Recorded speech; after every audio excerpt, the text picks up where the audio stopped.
Okay, so here's the data that we're going to want to enter in for experiment number 2. Um, I have this picture off to the left. Get to it in a moment, but notice here's the picture of the ramp. So I'm going to draw a sketch of this, but here's the ramp surface, and it looks something like this. So if I imagine that if I look at my ramp from the side, I have a ramp that looks like this, and I have my car on it.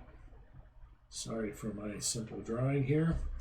And remember, what we said is we're gonna release our car, it's gonna roll down the ramp, and then once it gets to the bottom, it's gonna roll along, and the little sensor on top is gonna produce the data that we actually want. So the first thing we wanted to record is 2 distances. One of those distances was the distance along the ramp that we called L. So it's the distance, and maybe I'll draw it down here. It's the distance along the surface of the ramp from where the front of the car is to the bottom. It's that line that you drew on the ramp beforehand, if you did that. And so we're going to call that distance L. A second distance we're going to record is the height h, which is from that line straight to the ground. So this is the height h that I want you to record. Okay, distance from ground and distance along the ramp.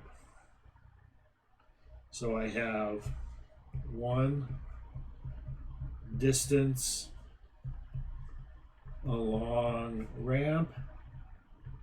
I call that L. 2, I have distance from ground, called H. Now the last thing we're going to record is the speed, and remember we want the speed after the car has gotten to the bottom of the ramp and is rolling along. So we're going to record the speed here.